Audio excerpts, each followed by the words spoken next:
Hello, this is John from caveofprogramming.com.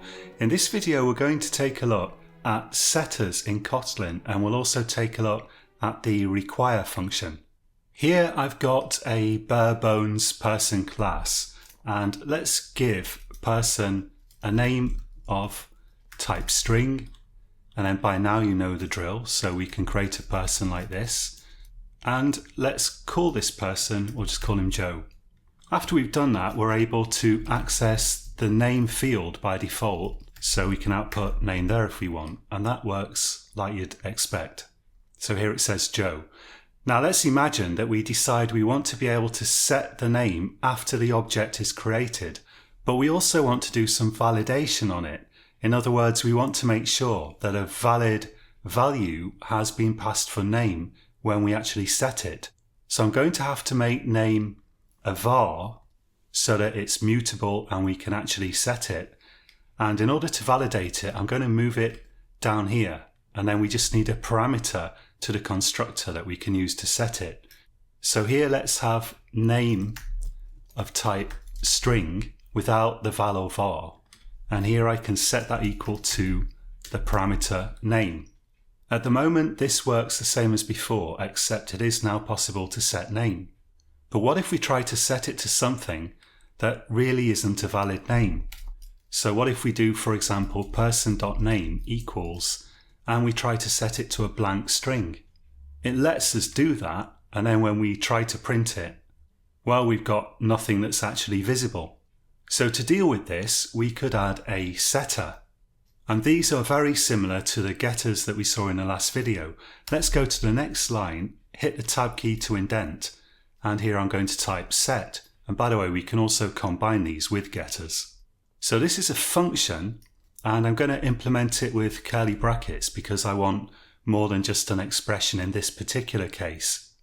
And this is going to be invoked whenever we try to set the name field. Here I want some value that's going to get passed to set. So when we do this, set is going to get run and it's going to get passed whatever we write here.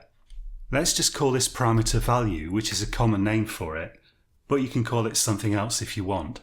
Now to actually set the value of this name property, I can't do this. I can't type name equals value. If we do that, we'll get this icon here showing that we have circularity in our code, we have recursion.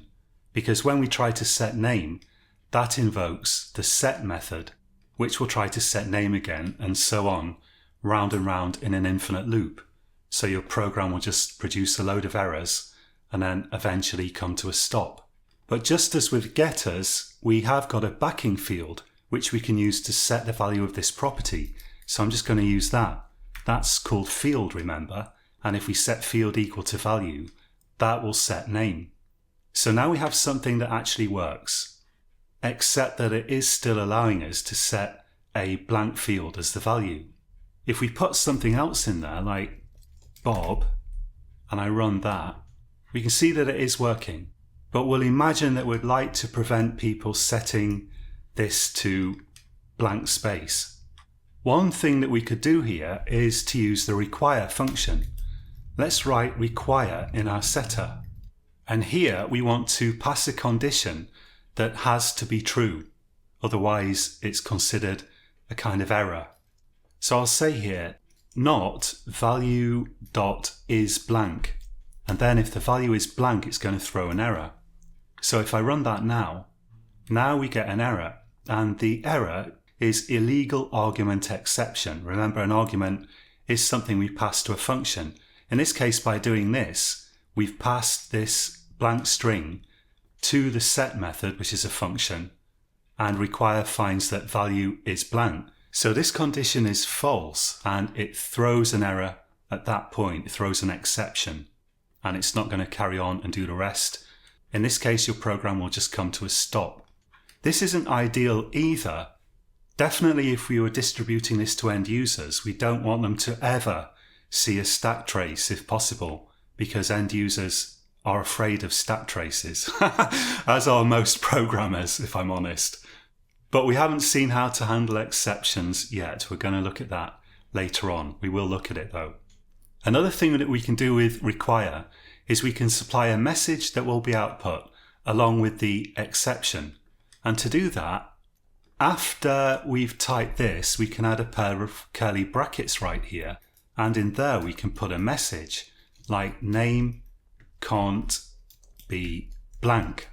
We haven't seen this syntax before. We are going to look at it later on. But if you just try typing it now and you see that it does actually work, when we look at it later on, it will already feel a bit familiar. So if we run it, now we can see that the error message says illegal argument exception.